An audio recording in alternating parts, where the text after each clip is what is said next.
Oke, selamat datang kembali di Kamar 320 Podcast. Kali ini gue dan teman-teman gue dapat bintang tamu. Tapi sebelumnya gue perkenalan diri lagi kali ya.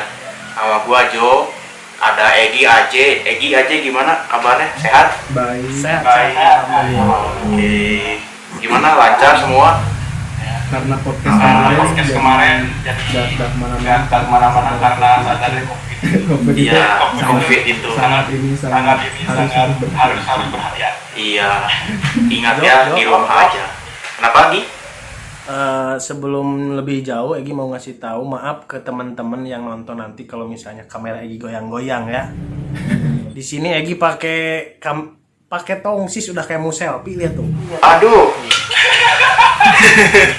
Ya biar. nggak apa-apa, Gi, nggak apa-apa. Jangan membatasi sesuatu dengan fasilitas. Betul, Gi. Soalnya meskipun podcast kita biasa aja, tapi kita punya obrolan yang luar biasa di sini. Tagline-nya itu ya. Iya. Coba tagline dong, Jo. Tagline-nya podcast biasa tapi menghasilkan obrolan yang luar biasa. Bener nggak? Mantap ya. Pertama-tama nih kita ini ada bintang tamu nih guys, dari salah satu dosen universitas. Oke, mungkin Ibu Yeni bisa memperkenalkan diri mungkin Ibu ya. Halo Ibu. Halo Bu.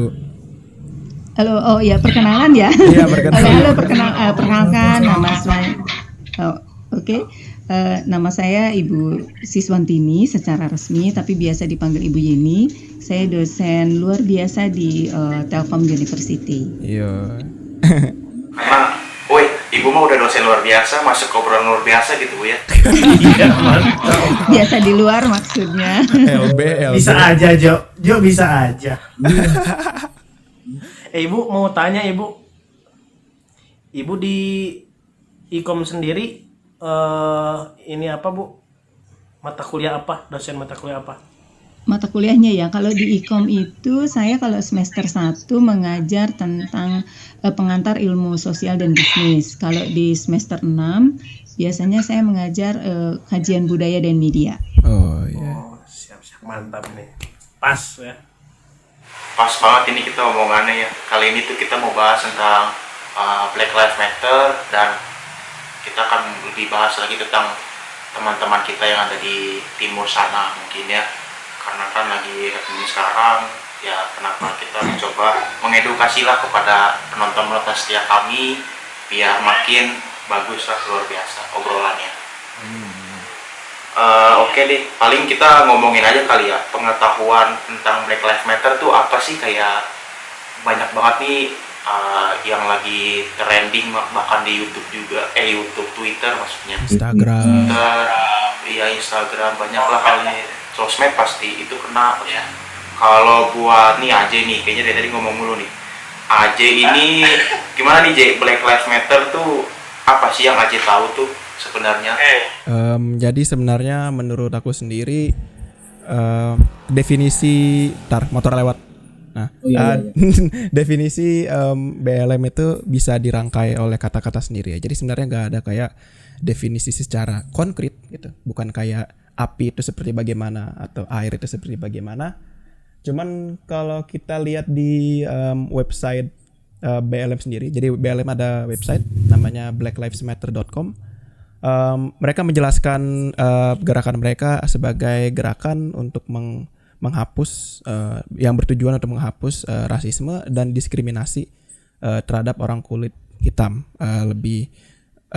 Lebih spesifiknya lagi, sebenarnya bisa di seluruh daerah sih, cuman ya gerakan ini sebenarnya udah ada pada tahun 2013 ya.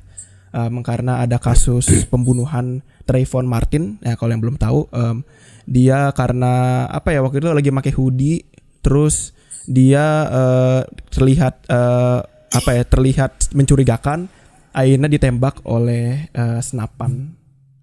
Kira orang jahat ya. Iya, dikira orang jahat, akhirnya ditembak. Kasus pembunuhan tersebut kasus pembunuhan tersebut muncullah gerakan BLM pada tahun 2013. Tapi gerakan ini juga maksudnya gerakan ini ya oke mungkin muncul 2013 tapi baru booming lagi waktu tahun ini ya, tahun 2020 pas ada kejadian kasus pembunuhan George Floyd oleh polisi-polisi. Sebenarnya bukan penyiksaan sih ya, penyiksaan yang akhirnya terjadi jadi terbunuh. Ya, penyiksaannya kebablasan lah. Benar-benar. Penyiksaannya kebablasan. Karena hal seperti begitu dan juga ada beberapa kasus lain seperti kasus Ahmaud Arbery dan kawan-kawan, dan mungkin ada kasus lagi yang muncul selain kedua itu, muncullah pergerakan Black Lives Matter yang yaitu yang tujuannya yaitu untuk menghapus diskriminasi dan rasisme untuk orang kulit yang ada hitam di luar negeri atau mungkin di seluruh dunia kali ya. Iya, iya. Kalem, nambah lagi sedikit. Iya, Tapi di website BLM ini dia bukan cuman bertujuan untuk menghapus diskriminasi dan rasisme. Mereka juga ingin menghapus hak orang putih yang lebih menurutnya, eradicate white supremacy. Nah, itu maksudnya kayak mereka tuh menjelaskan bahwa hak orang kulit putih apalagi di Amerika Serikat itu lebih tinggi dibanding hak orang kulit hitam. Kalau untuk spesifiknya sekarang aku juga jujur aja kayak kurang tahu kayak sebenarnya hak-hak tersebut kayak bentuknya seperti apa. Tapi kalau misalnya dulu tuh ada kayak contoh yang mungkin yang mungkin agak mudah. Waktu itu tuh ada mungkin ini juga terkait dengan rasisme juga ya. Waktu itu tuh sempat di Amerika Serikat toilet itu dipisah. Jadi ada toilet khusus orang kulit putih dan toilet khusus orang kulit hitam. Kalau nggak salah juga waktu pas misalnya ada bus itu juga kalau nggak salah tempat duduknya juga dipisah. Kayak itu saking parahnya waktu itu saking parahnya. Saking itu Aji dari mana Aji? Maksudnya di negara Amerika kah atau misalkan di negara-negara mengikuti gitu? Kalau misalnya masalah di mananya, menurut dokumenter, itu lupa lagi judulnya apa ya? Waktu itu nontonnya dokumenter apa? Tapi itu lebih spesifiknya di Amerika Serikat yang terjadi. Di Amerika Serikat. Tapi ya, bisa jadi di negara lain juga terjadi. Maksudnya kalau satu negara terjadi, bisa jadi negara lain juga terjadi kan. Ya paling kalau masalah BLM ya itu sih kayak apa sih namanya gambaran umum ya. Oh, gambaran umum lah ya, diskriminasi atau ya orang hitam lebih di latar di kebelakangin banget lah ya, lebih gitu, orang putih yang lebih gitu. Ya, oke. Kalau dari Egy sendiri ini gimana di sini apa kayak diskriminasi yang PWC di beda-beda gitu itu tuh bagaimana? Kalau Egy sendiri Jo mau ngelengkapin aja yang dari Aje ya. Udah hampir semuanya sama sih. Jadi yang tadi kata Aje kan yang pada 2013 itu yang kasus Egy singkat aja namanya Munir ya. Siapa? Martin. Martin. Sorry ya teman-teman, suka agak keceletot dikit. Jadi Martin nih, jadi awalnya itu bukan karena pembunuhan Martinnya sebenarnya, tapi karena hasil akhir hukuman yang dijatuhi kepada terdakwa itu tidak sesuai. Kalau gak salah si terdakwa itu diringankan pada saat itu. Gak sampai setahun dia dikasih hukuman. Nah akhirnya muncullah pergerakan yayasan BLM ini.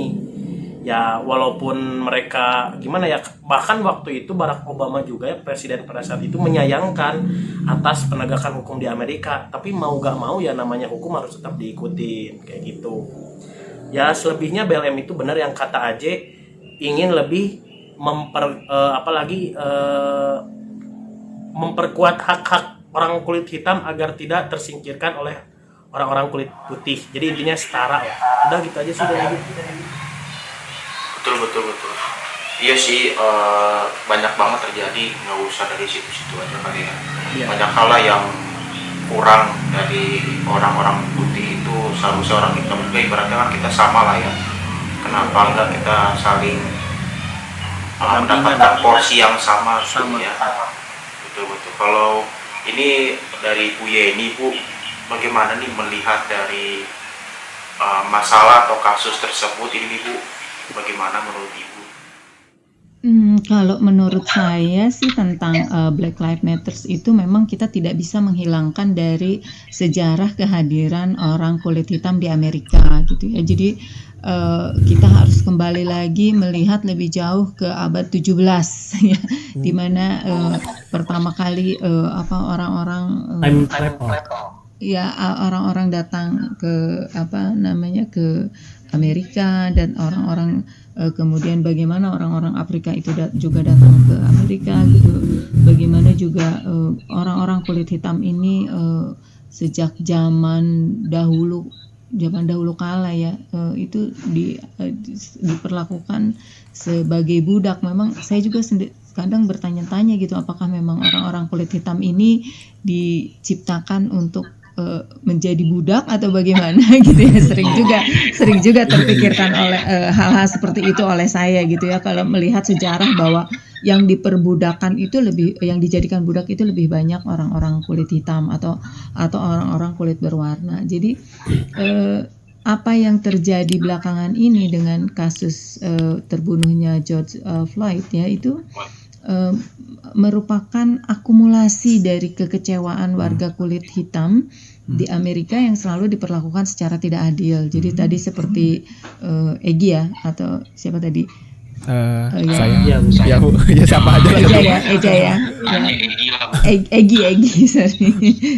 Yang pokoknya yang menceritakan pertama tentang BLM itu hanya sebagian kecil, karena memang orang kulit hitam di Amerika itu minoritas ya, dan mereka minoritas, kemudian mereka terpinggirkan, hak-hak mereka juga zaman di awal-awal pendirian itu terpinggirkan menjadi warga kelas 2. Ya kemarin itu saya mendengarkan wawancara mantan dubes Indonesia di Amerika ya, Bapak Dino Patijalal, menyebutkan bahwa apa yang terlihat Amerika itu sepertinya terlihat indah di layar kaca gitu ya. Semua tentang Amerika itu selalu bagus gitu, selalu keren, padahal yang ada di sana itu jauh dari apa yang ada di nggak jauh beda dengan orang di Indonesia sih, yang tidak bersekolah juga banyak gitu, yang buta huruf juga banyak gitu, dan itu umumnya adalah mereka-mereka yang dianggap sebagai warga kelas 2 gitu. Seperti orang-orang kulit berwarna. Dan memang sejak kalau kalian suka nonton film-film sejarah tentang pembentukan negara Amerika, itu pembunuhan orang kulit berwarna itu dilakukan secara masif oleh orang-orang Eropa yang imigran ke Amerika ya, mencari kehidupan yang lebih baik di Amerika. Jadi masalah ini menjadi akumulasi dari masalah-masalah antara orang kulit hitam dan kulit putih gitu. Mungkin kalian pernah dengar gerakan kelompok yang namanya Ku Klux Klan ya. Itu juga itu di Mississippi kalau tidak salah ya, awalnya itu juga gerakan yang membenci orang kulit hitam, terutama orang kulit berwarna, terutama orang kulit hitam. Jadi white supremacy itu memang sangat didengung-dengungkan, apalagi dengan pemimpin Amerika yang sekarang ya. Pemimpin Amerika yang sekarang juga itu menjadi pemicu yang lain gitu. Jadi menurut saya itu bukan sesuatu yang muncul tiba-tiba, tetapi sesuatu yang memang menjadi akumulasi kemarahan dan kekecewaan warga kulit hitam yang ada di membludak gitu ya Bu, kesal. Seperti terpicu lah ada karena kan George Floyd ini meninggalnya sangat tragis, vulgar ya, maksudnya dipertontonkan. Bukan dipertontonkan karena memang itu terlihat melalui CCTV. Tapi ketika kejadian itu kan banyak orang juga Bu. Ya betul, tetapi sebetulnya bukti-bukti itu dilihat dari CCTV, bahwa si polisi ketika diadili itu bilang tidak melakukan apa yang dituduhkan, tetapi CCTV berbicara lain, bahwa George Floyd ini dia merasa ya kalian bisa lihat sendirilah di media banyak. Saya juga ngelihat di media sih. Jadi artinya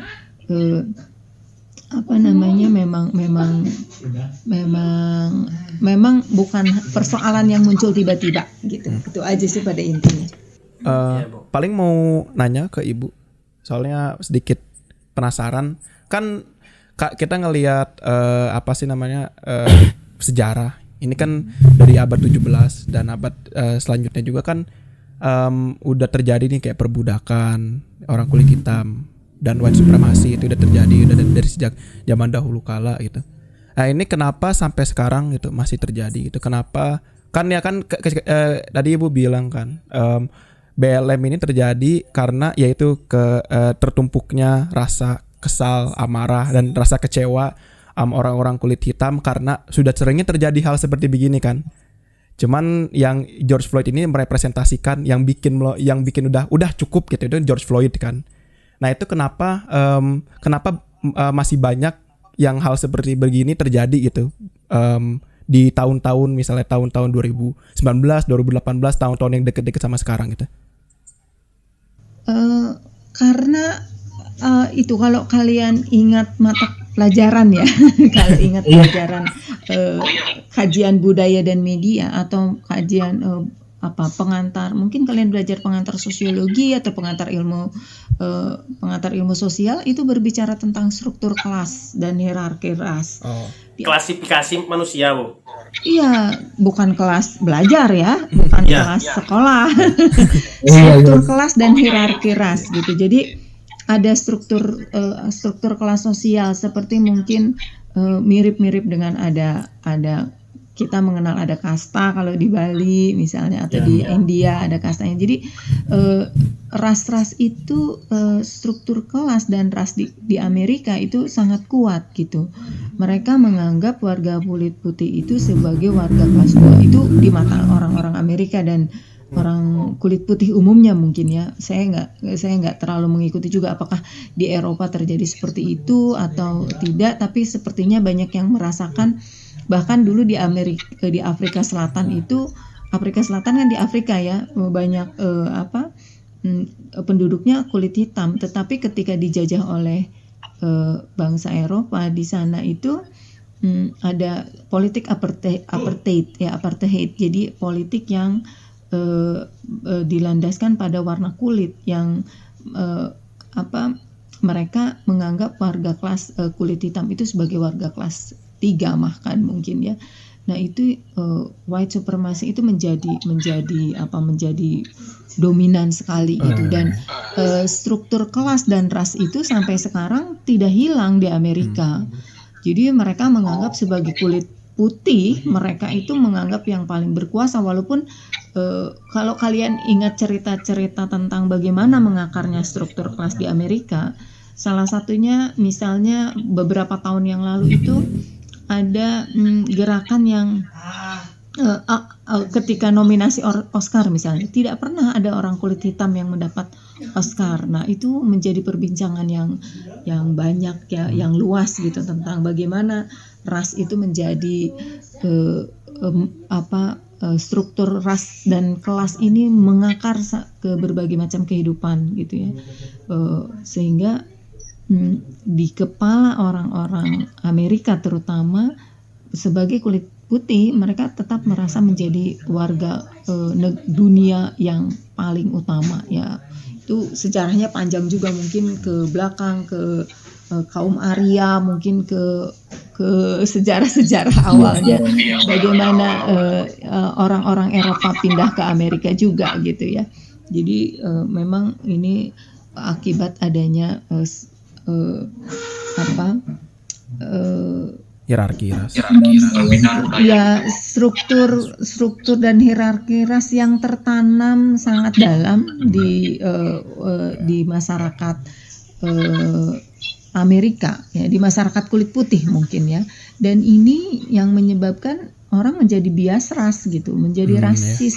Seolah-olah orang yang tidak kulit putih seperti orang Asia misalnya dianggap sebagai orang berwarna kulit kuning, baik dari Cina, Jepang, itu selalu dianggap warga kelas 2. Selalu kalau kulit hitam selalu dianggap sebagai sumber kejahatan karena memang warga kulit hitam di Amerika umumnya masyarakat miskin ya, lebih banyak masyarakat miskinnya daripada orang-orang yang mampu, sehingga kalau kalian kenal yang namanya mungkin pernah dengar daerah yang namanya Slamnya Amerika itu umumnya memang dihuni oleh kulit hitam. Saya ingat juga cerita ayah saya waktu selama tinggal di Amerika itu ada nasihat-nasihat dari orang Amerika kalau lewat jam sekian tidak boleh keluar di sini karena warga kulit hitam suka mencopet apa dan sebagainya. Mungkin karena memang struktur itu membuat mereka menjadi tidak punya akses kepada ekonomi yang seluas orang-orang kulit putih gitu. Jadi karena sistem kelas yang berlaku di Amerika itu membuat mereka juga memiliki akses yang rendah terhadap ekonomi, terhadap informasi, terhadap pendidikan, terhadap segala akses aspek kehidupan gitu, sehingga ya kemudian mereka menjadi orang yang tertinggal, mereka menjadi orang yang kurang berpendidikan, menjadi orang yang kurang mampu secara ekonomi karena memang dibatasi aksesnya. Begitu sih. Saya juga pernah di Boleh kuliah. nambahin nggak? Oh iya, sok-sok gak apa-apa. Dulu dah. Oh iya, apa dulu ya? Gini Bu, jadi dulu kan kita itu waktu tahun masih kecil lah Bu ya, menyukai namanya Power Ranger Bu, ya kan? Di Power Ranger itu saya ngelihat ada fake gitu ya Bu, di apa saya lupa gitu, di YouTube atau saya lihat apa gitu. Biasanya nih Power Ranger yang warna hitam pasti orang hitam Bu, sedangkan Power Ranger kuning pasti orang Asia. Itu tuh bagaimana itu tuh Bu menurut Ibu? Apakah Jo, tapi mau tanya, Jo. Oh iya. Kalau Power Ranger-nya warna-warni, orang mana? Ya nggak tahu itu mah. Iya sih. Kalau warna-warni gimana coba? Iya, kalau yang warna-warni berarti dia ikut kelompok pelangi gitu. Iya mungkin kamu kalau ya gitu. Dia orang pelangi. Nah itu juga merupakan representasi dari bagaimana kelas sosial, struktur kelas ras itu ada di sana gitu. Bahwa orang Asia itu warnanya cocoknya kuning gitu ya. Iya Dikelas-kelaskan oleh orang-orang orang-orang kulit putih. Nah itu begini. Karena orang kulit putih itu mereka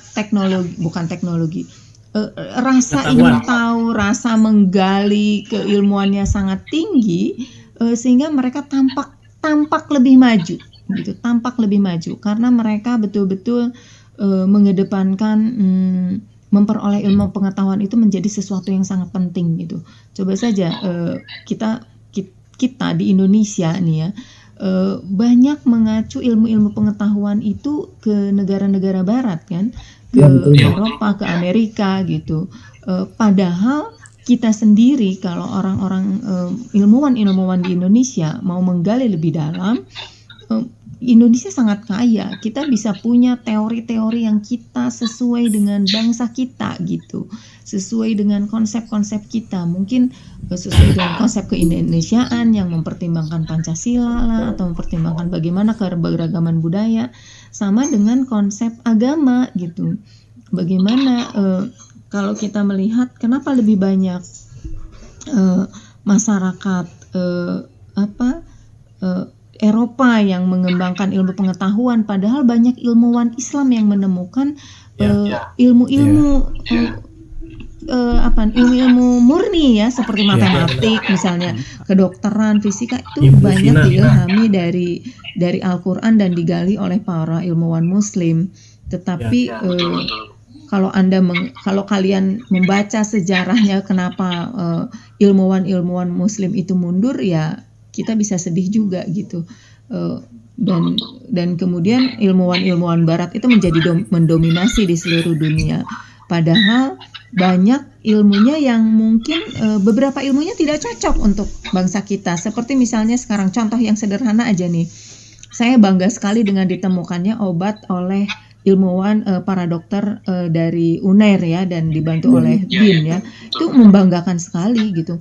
Bahwa memang betul virus orang Indonesia hanya bisa cocok dengan diambil dari diobati oleh virus yang berasal dari orang Indonesia. Nggak bisa kita tidak akan cocok. Ya, mungkin tidak akan cocok kalau kita mendapat sumbangan vaksin dari Amerika misalnya, atau dari Eropa misalnya, atau dari Cina misalnya, karena memang itu mengembangkan vaksin itu berasal dari virusnya orang sana gitu. Terus diperangin di Indonesia ya belum tentu cocok gitu. Jadi kita memang harusnya tertantang ya. Situasi saat ini menurut saya merupakan peluang bagi seluruh negara yang dipinggirkan, yang dianggap kelas 3 atau dianggap tidak maju, belum maju, untuk menunjukkan jati dirinya gitu ya. Ini saatnya kita menunjukkan jati diri kita sebagai bangsa Indonesia yang kita kaya gitu ya. Hidup Indonesia. Hidup dong Indonesia ya. Nah, tadi Ege mau nambahin apa? Nambahin. Oh iya. Itu kan tadi Ibu berbicara tentang yang namanya kasta dan lain-lain ya.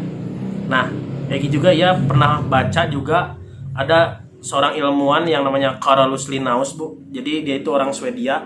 Dia pernah melakukan sebuah penelitian di mana dia bisa mengklasifikasi manusia gitu dari jenis kulit. Jadi si ilmuwan Carolus ini dia meneliti kalau orang kulit hitam karakternya seperti ini, terus orang kulit putih karakternya seperti ini. Akhirnya itu sebenarnya dia pribadi untuk lebih bisa memudahkan kita mengenal makhluk hidup.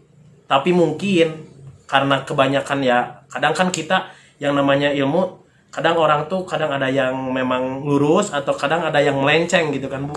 Mungkin aja gak, Bu, karena ini semua tuh Penggunaannya ya. sebenarnya masalah di dunia itu bersumber dari ilmu pengetahuan. Bener gak sih, Bu? Masalah di dunia bersumber dari ilmu pengetahuan. Ilmu pengetahuan yang tadinya benar jadi ada melenceng dikit jadi salah gitu. Maksudnya gimana nih?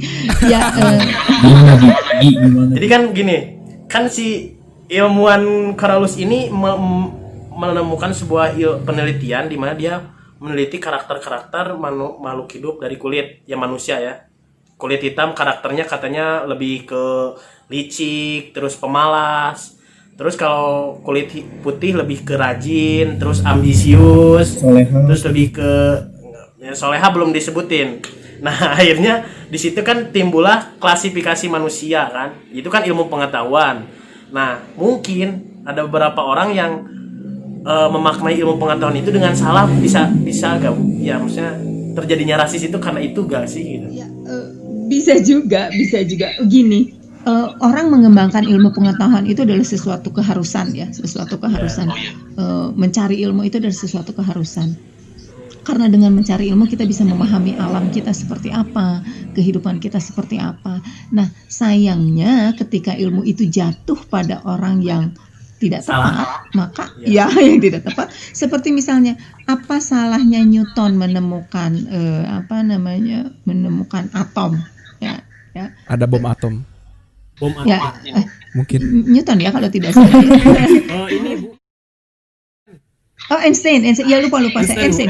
Ya, Einstein ya, menemukan Einstein kekekalan energi. Maaf salah ya. Einstein menemukan kekekalan energi. Tapi kemudian dikembangkan dan akhirnya kekekalan energi itu bisa menciptakan bom misalnya ya. Dan itu disalahgunakan untuk yang lain. Itu kan tergantung ilmu itu jatuhnya di siapa, gitu kan?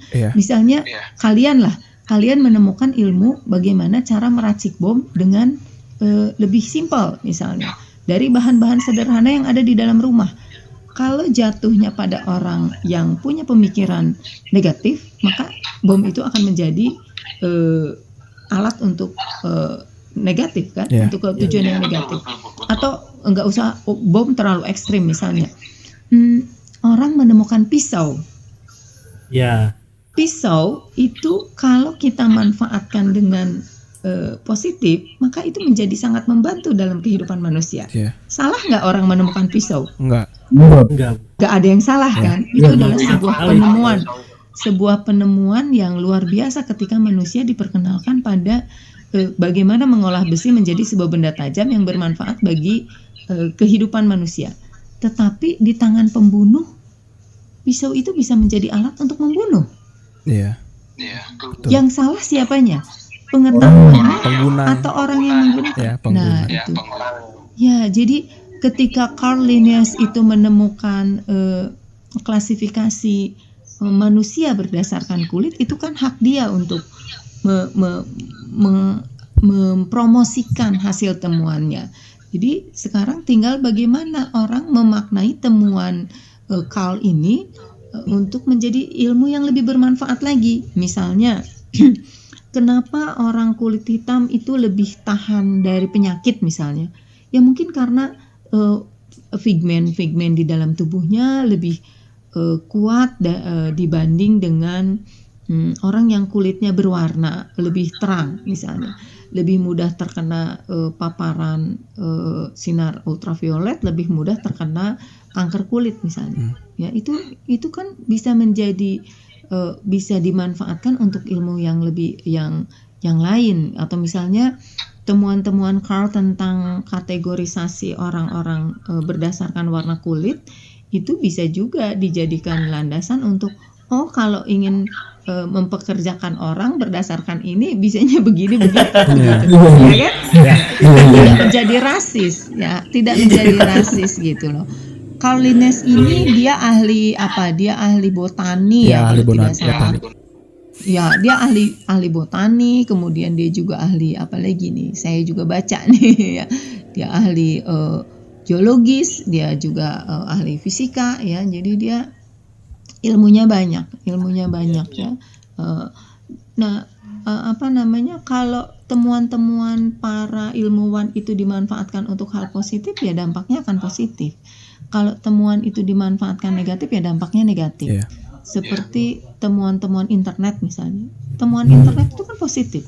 Bisa menghubungkan orang di seluruh dunia tanpa terbatas ruang dan waktu seperti kita ini. Iya. Kita tidak terbatas ruang dan waktu kan? Tidak terbatas. Saya tidak tahu Egi ada di mana, Kelias ada di mana, ya. Saya nggak tahu kalian ada di mana. Apakah di rumah masing-masing, di tempat kos masing-masing, atau di warnet? Saya tidak tahu. Tapi kita bisa bertemu dalam satu tempat yang sama, dalam satu wadah yang sama. Itu luar biasa kan?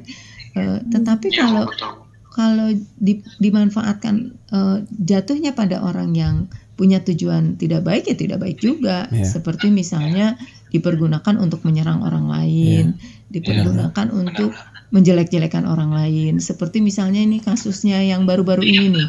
Siapa tuh? Si Emon itu siapa? Emon. Iya, yang diserang. Iya. Itu kan apa yang dia sampaikan itu logika yang bagus. Saya salut dengan dia. Tapi kan ada orang yang kemudian memanfaatkan momen ini untuk menaikkan nama, misalnya menjelek-jelekan dia, menuduh dia ini itu. Tapi memang dia cerdas gitu, dia bisa menangkal semua itu sehingga kemudian didukung oleh banyak orang. Artinya apa? Dia bisa dengan jeli memanfaatkan media sosial yang dia miliki untuk melakukan edukasi secara humor, secara humanis kan, yang dia sampaikan humor kan, tapi logis, ya kan, tapi logis gitu, masuk ke pemikiran orang-orang secara sederhana. Bagaimana sebuah kasus dilihat secara sederhana. Oke, kita mungkin itu kali ya, ngomongin tentang luar negeri gitu ya. Bagaimana dengan Papua itu tuh gimana ya kabarnya itu dalam negeri ya? Kan kita terlalu orang timur lah, orang teman-teman kita lah yang ada di timur. Bagaimana itu? Egi silakan kalau mau memberikan pendapat. Dari tadi mau batuk, Egi mau batuk. Keluarga. Ya, jadi gini, kalau misalnya kan ini ada BLM, ada juga tentang Papua Lives Matter ya. Nah, itu tuh sebenarnya kadang orang melihatnya suatu hal yang sama, tapi pada hakikatnya itu sangat berbeda. Nah ya kan, kalau misalnya Black Lives Matter tadi kan kita berbicara tentang ingin memperjuangkan hak-hak orang-orang kulit hitam. Tapi kalau di Papua Lives Matter ini lebih ke, kalau lagi lihat ya, emang ingin Papuanya ini ingin memerdekakan diri dari Indonesia gitu kan. Dilihat dari sejarah gitu kan. Dilihat dari sejarah gitu. Nah, munculnya rasis di Indonesia terhadap Papua itu tidak mungkin tiba-tiba ada kan, di mana ada api, di mana ada asap di situ ada api kan. Nah, kayak gitu mungkin ya itu terjadinya karena kita harus melihat dulu sejarah kayak gitu kan. Mungkin sejarahnya bisalah ke ibu. Belum opini aku belum gitu ya, langsung ke Boleh aja nambahin aja. Oke, aja jangan aja. mungkin menanggapi apa yang Egi katakan.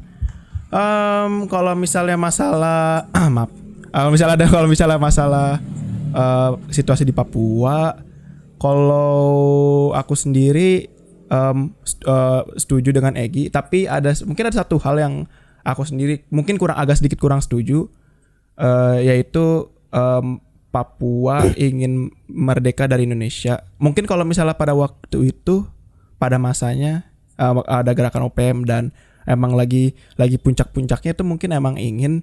Tapi kalau misalnya menurut aku sendiri ya, sekarang itu bukan ke Papua ingin merdeka sih, tetapi mungkin apa yang diinginkan oleh Papua itu mungkin belum tercapaikan atau dicapaikan oleh Indonesia itu sendiri. Bisa jadi kan.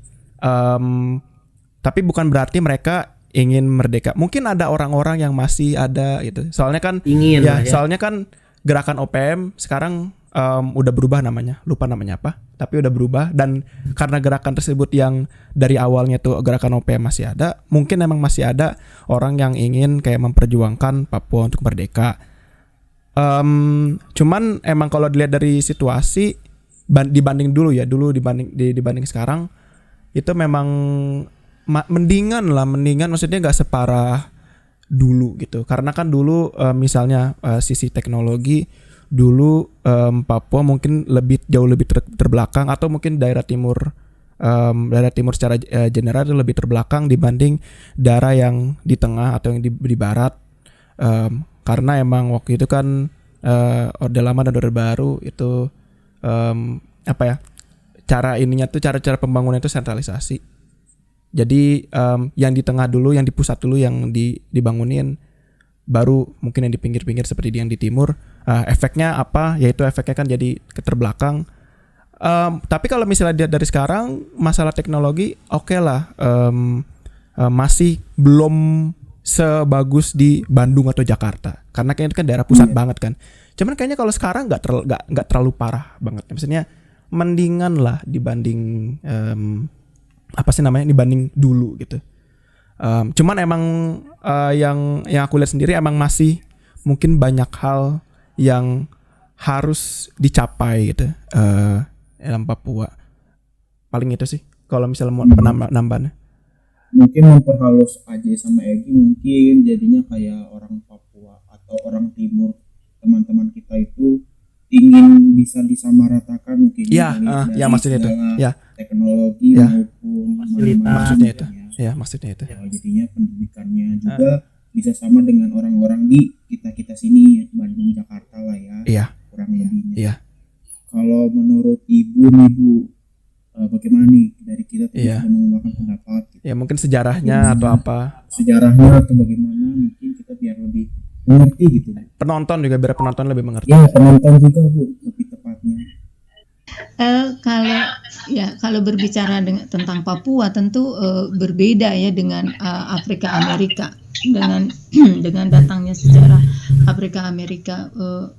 Papua itu masuk ke Indonesia tahun 1949 ya kalau tidak salah ya. Dulu dikuasai oleh Belanda, kemudian ketika Belanda menyerah ya, Belanda kalah lah, Indonesia merdeka, maka Indonesia juga berusaha untuk mengambil Papua sebagai bagian dari negara Indonesia gitu. Jadi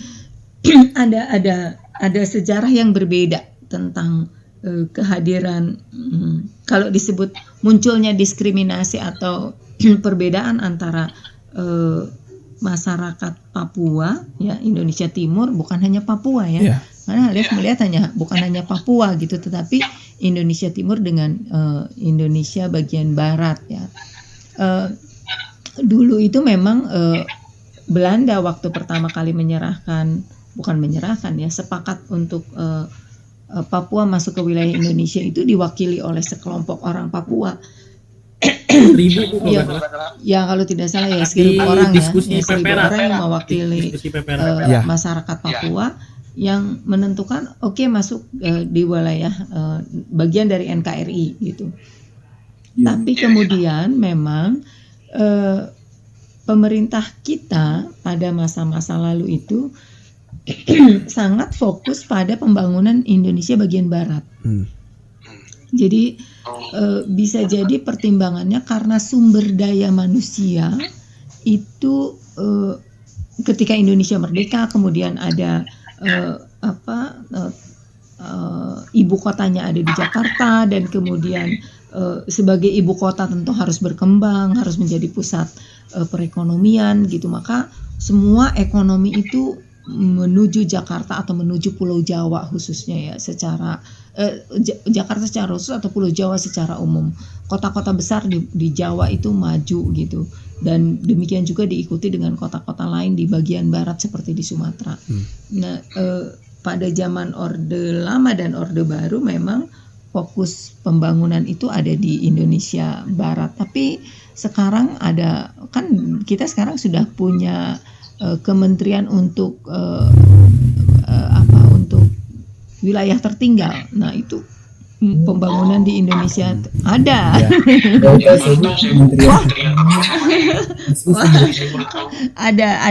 Ada khusus kementerian untuk wilayah Jo, gimana sih, Jo? tertinggal. Lumayan edukasi juga buat yang lain. Iya. Oh, ternyata orang-orang tertinggal juga punya kementeriannya itu tuh, Bu.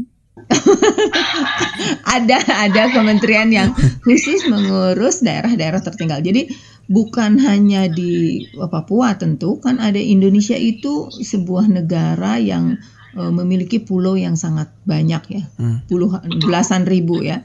Dan di sana ada kepulauan-kepulauan terluar di wilayah negara kita yang berbatasan langsung dengan negara lain, dan di sana ada penduduknya juga, ada yang berpenduduk, ada yang tidak, dan itu tentu harus menjadi perhatian pemerintah kita, dan sebanyakan tertinggal ya, karena memang jauh dari pusat kota, jauh dari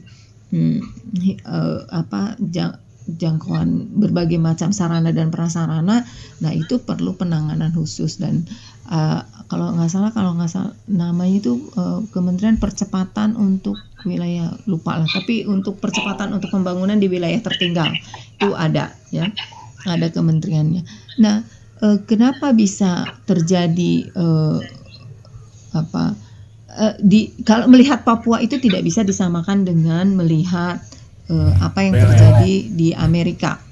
Papuan Life Matters, of course, Papua penting banget buat Indonesia ya. Tetapi juga kita harus melihat bagi orang-orang yang memang ingin memisahkan diri dari NKRI ya, tentu tidak bisa diterima ya, karena Indonesia kan membangun Papua bukan dalam waktu semalam. Kalau kalian sempat jalan-jalan ke Papua, kalian akan bisa melihat bagaimana pembangunan juga bergerak di sana. Bagaimana pemerintah kita mendirikan sekolah, mendirikan rumah sakit, mendirikan berbagai macam fasilitas, walaupun tentu tidak bisa disamakan dengan yang ada di Pulau Jawa atau yang ada di Indonesia bagian barat, Pulau Jawa, Bali misalnya. Tentu tidak bisa disamakan.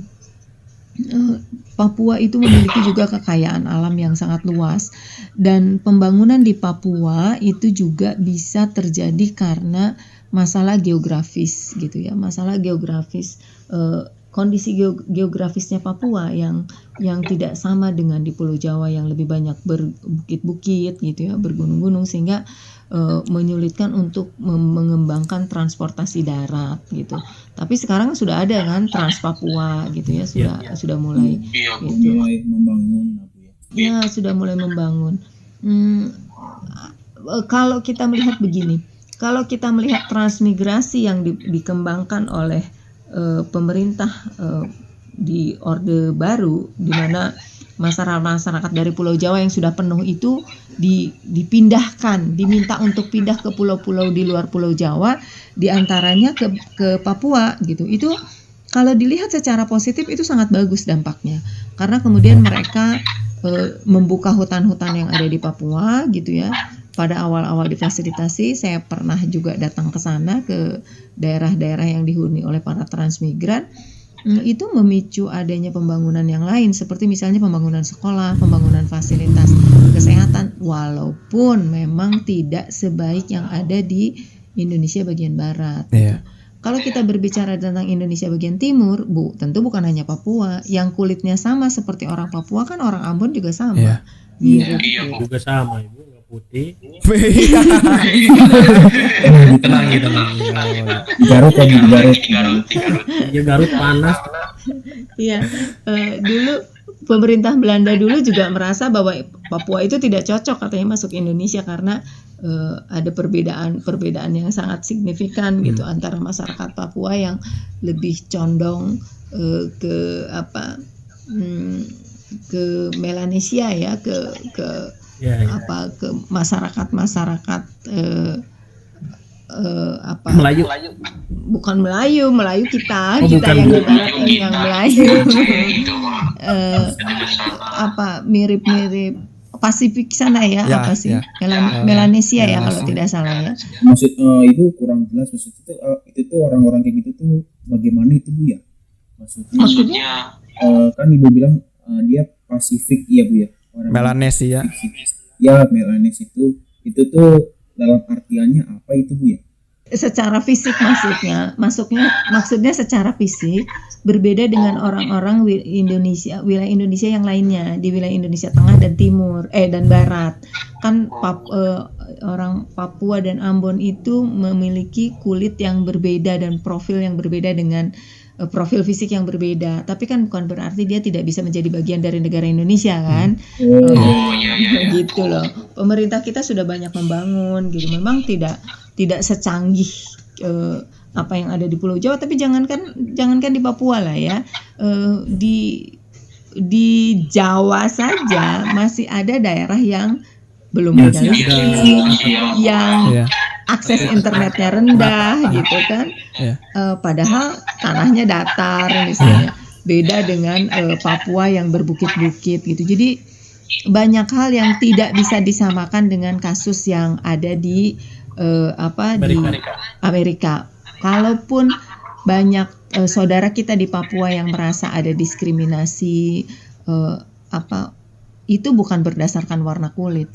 Mungkin diantaranya berdasarkan ideologi politik ya, ideologi politik yang berbeda dengan pemerintah pusat, karena memang misalnya mereka ingin memisahkan diri gitu ya, mereka menuntut mungkin ada beberapa perlakuan yang tidak adil itu dalam terhadap akses ke ekonomi, terhadap akses ke pendidikan, kesehatan dan sebagainya. Tetapi memang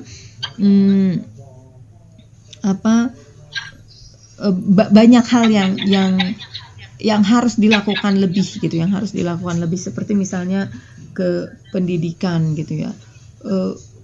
Secara pendidikan masyarakat Papua banyak yang sudah mengakses edukasi ya, pendidikan formal, tetapi karena kondisi geografis yang membuat mereka harus misalnya berjalan jauh mencapai sekolah gitu ya. Harus menyeberang sungai dengan biaya yang sangat tinggi gitu, menggunakan kendaraan air gitu, transportasi air yang mahal atau transportasi udara yang mahal. Harusnya berangkat ke sekolah juga Bu ya. Ya, itu juga merupakan salah satu, tetapi bukan berarti tidak dibangun, pembangunan itu tetap ada gitu. Saya melihatnya begini, ini dijadikan momen juga untuk momentum juga untuk saudara-saudara kita di Papua untuk mengingatkan jangan sampai ada diskriminasi di sana. Tetapi mungkin yang lebih harus dipahami adalah bagaimana budaya yang berkembang di sana ya, karena kita itu ada di sebuah ruang budaya, dan budaya itu mempengaruhi cara kita berkomunikasi, cara kita berinteraksi dengan orang lain, dan cara kita berpikir tentang kepemilikan, tentang hak kita itu sangat dipengaruhi oleh budaya gitu ya. Mungkin kalian juga sering dengar berita bahwa terjadi perang suku di Papua. Nah, itu yang jangan kalian bayangkan perang suku itu terjadi antara suku-suku Papua yang tradisional, tidak. Itu terjadi di perkotaan. Kalau kalian dengar misalnya terjadi perang suku di Abepura itu bukan pedalaman. Oh iya. Bukan pedalaman ya. Jadi menggunakan senjata panah, tombak itu bukan selalu di pedalaman gitu. Oh, itu perangnya masih pakai busur dan segala macam. Iya, ada yang masih pakai panah, pakai ini, tapi itu di perkotaan gitu, bukan di pedalaman, bukan gitu. Jadi kalau ingin membahas tentang Papuan Life Matters, itu harus kalian pahami juga budaya yang berkembang di Papua itu seperti apa. Di Papua itu sukunya banyak. Ya, suku-sukunya banyak, karena sukunya bahasanya juga banyak. Bahasanya juga banyak gitu. Kepentingannya juga macam-macam gitu kan. Jadi ini dijadikan momen juga mungkin untuk sekelompok orang untuk misalnya sekarang rame-rame berdemonstrasi untuk membebaskan tahanan politik Papua. Ya, yang Ferry Combo itu. Ya, boleh saja kalian ikut-ikutan, tapi pelajari dulu kasusnya seperti apa. Saya tidak mengikuti, tapi pelajari dulu kasusnya seperti apa. Kalau yang dia tuntut itu adalah memisahkan diri dari NKRI, wajar dia menjadi tahanan politik melalui proses peradilan yang fair, tapi tentunya. Nah, itu yang harus menjadi perhatian itu kesananya, apakah peradilannya dilakukan secara fair atau tidak gitu. Apakah kalau misalnya kemudian ditarik lagi ke belakang ke kasus di Jogja apa di Surabaya yang Jogja yang ada dikatakan merasa disebut maaf monyet lah apa dan sebagainya. Yang mahasiswa itu. Ya, yang Surabaya. Surabaya ya. Itu kan tidak mencerminkan pemerintah gitu ya. Mungkin sekelompok orang saja. Tidak ada di Indonesia, bukan dikatakan tidak ada sih, saya tidak mengatakan tidak ada. Ada sedikit rasisme di kita, tetapi bukan rasisme seperti yang ada di Amerika kan. Di kita kan nggak main tangkap begitu aja gitu. Tidak main tangkap orang begitu saja. Orang Papua ditangkap terus disiksa kan enggak juga gitu. Beda dengan di Amerika. Beda sekali. Ya, walaupun ada stereotip, betul ada stereotip misalnya. Orang Ambon, orang Papua, orang Timur cocoknya jadi apa? Jadi debt collector misalnya ya. Itu kan karena apa? Lebih karena mayoritas saudara-saudara kita yang berurbanisasi atau bermigrasi ke kota itu mayoritas berpendidikan tidak tinggi, kemudian tidak memiliki keterampilan, sehingga pekerjaan yang tersedia adalah pekerjaan yang mengandalkan otot, bukan mengandalkan otak. Jadinya tidak harus disamaratakan, harus kayak begitu Bu ya, karena kita tuh orangnya banyak, jadinya bagian-bagian buat pekerjaan juga susah mungkin Bu ya.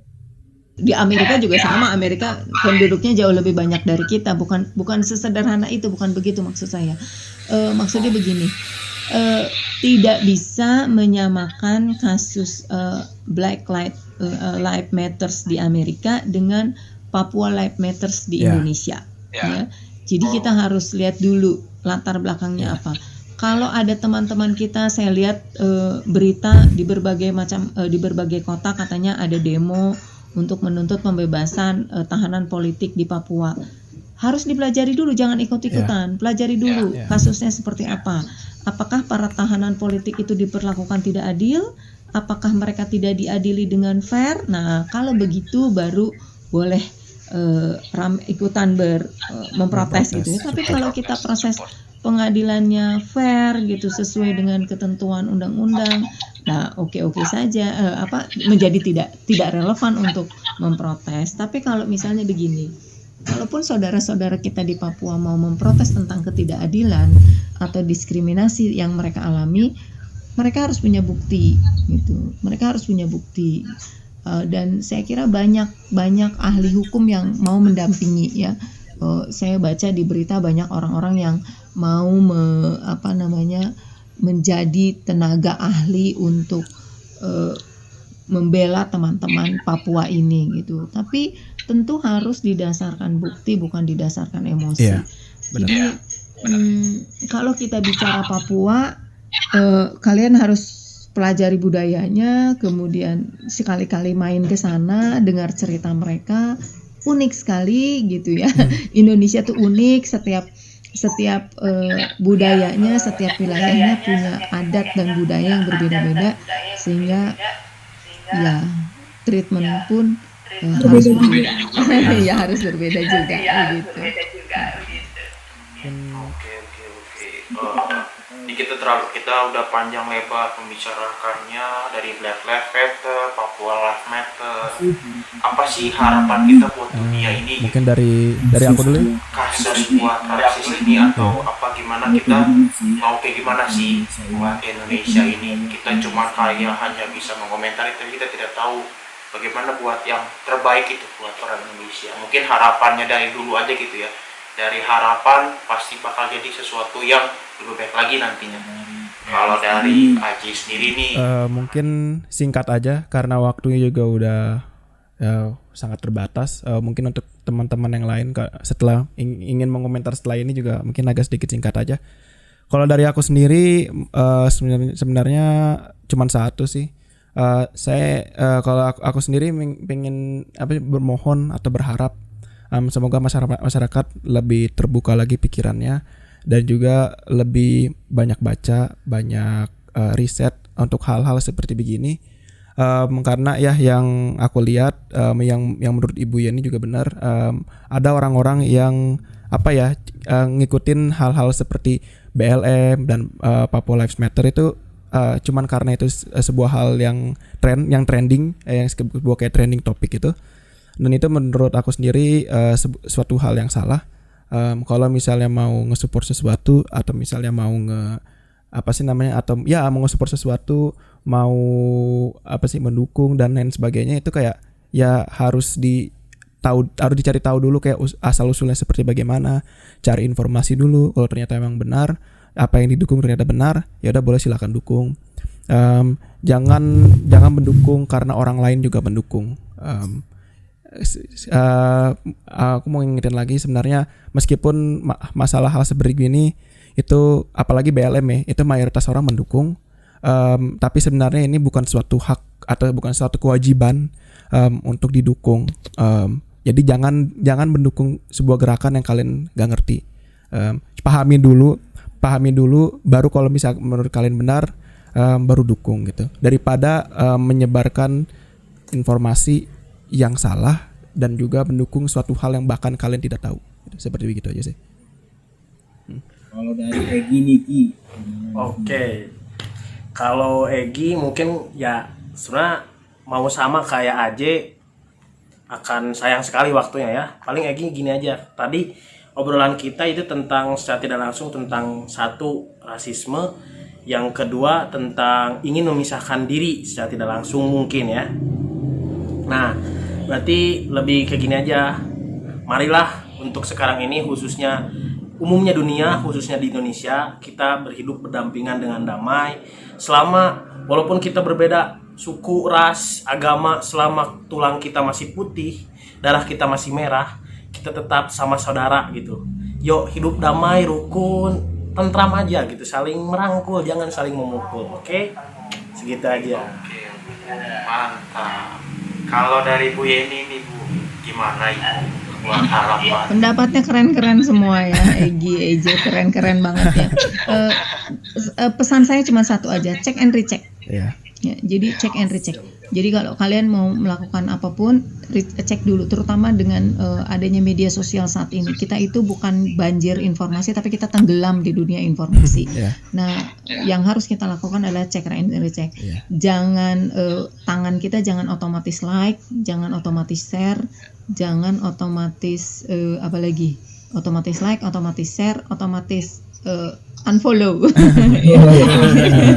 Jadi atau otomatis follow gitu ya. Jadi cek and recheck dulu gitu.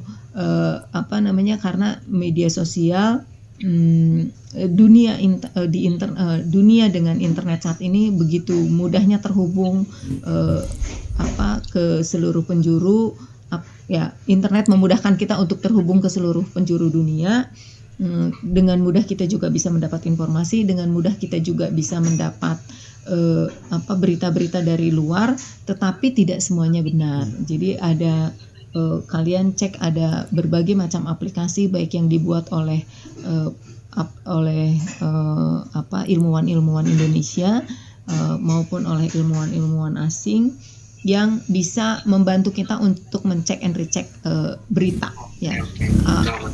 Sekarang itu ada yang saya lupa tadi, saya baru dapat hari ini, ada link yang bisa ngecek tentang berita yang di-share di WA. Jadi secara otomatis dia akan membantu kita untuk melihat apakah yang di-share di WA ini benar atau tidak. Karena saya beberapa minggu lalu itu mendapat share dari teman di WA mendapat share dari teman tentang berita mahasiswa yang lagi demo turunkan Jokowi. Itu teman-teman saya tuh ada yang mendukung, ada yang itu, saya ketawa aja gitu, tapi saya nggak mau komentar karena biasanya mereka sangat fanatik dengan kelompok tertentu. Ya, benar-benar. Percaya gitu loh. Ada teman-teman yang percaya dengan itu gitu. Padahal itu tuh kejadian waktu kalian demo-demo itu loh, waktu zaman-zaman demo mahasiswa itu. Iya. Lama gitu ya. Iya, yang kemarin-kemarin itu yang rame-rame kalian pada ikut demo juga gitu. Reformasi di korupsi. Nah, Karena tidurnya di kosan. Bohong. Kemarin ngeliat Jody Kita kemarin kan makan bareng loh. kita di kosan, makan di kosan. maksudnya ngeliat Jody di gasibu Jangan. ya artinya itu orang dengan mudah men-sharing itu dan kemudian kasih tagline yang lain gitu. Orang rame-rame bagus dong kalau gitu. Ya nggak mungkin lah, orang lagi PSBB begini masa sih polisi membiarkan ada orang ratusan rame-rame turun ke jalan di Jakarta pula, kan nggak mungkin banget gitu. Jadi pertama cek and recheck dan kemudian gunakan logika kalian. Logika itu penting banget dipakai. Itu aja sih pesan dari saya. Apapun isunya, mau tentang Papua, tentang Black Lives Matter ataupun tentang isu yang lain, cek and recheck itu penting. Mendukung itu sebuah hak, bukan kewajiban. Jadi jangan menganggap mendukung sesuatu itu kewajiban, karena itu bukan kewajiban, itu sebuah hak. Jadi pakailah haknya gitu loh. Pakai haknya untuk mengecek dan recheck dan juga ngecek semua informasi yang ada gitu. Dan nge-like itu juga bukan kewajiban. Nge-like dan nge-share itu juga bukan kewajiban. Ya, benar. Itulah hak Anda untuk tidak nge-share, ya kan? Jadi jangan otomatis share. Cuma orang tuh tangannya tuh harus tangan sekarang yang harus ini ya, yang harus disekolahkan ya. Oke. Ibu ya udah ada di podcast kami ini. Makasih banyak Bu. Pengetahuannya makin menambah. Bu. Amin. Sama-sama, makasih. Sehat Senang juga diundang ke podcast Terima kasih kalian. kembali. Kami yang seneng Ibu mau datang. Iya. Oke, siap. Oke, buat yang ini nonton jangan lupa like dan subscribe. Terus komen juga ya kalau kalian suka sama podcast ini. Terus buat follow di Spotify kita. Oke, Kamar 320 podcast ya. Oke, dadah. Apa lagi dong? Volume selanjutnya kira-kira apa nih? Selanjutnya Maaf nih. Gak sengaja kita bikin podcastnya gak sengaja. Mau apa nih? Mau bahas apa? Bahas yang gak sengaja aja. Kita bahas yang gak sengaja. Oh, gak sengaja. Gak sengaja terus Gak sengaja terus pure gitu ya. Gak sengaja terus pure gitu ya. Jangan gitu. Gak sengaja ngebahas udah gitu. Oh, oke, sampai jumpa di follow saja deh ya. Nah. Now we just see everything we believe.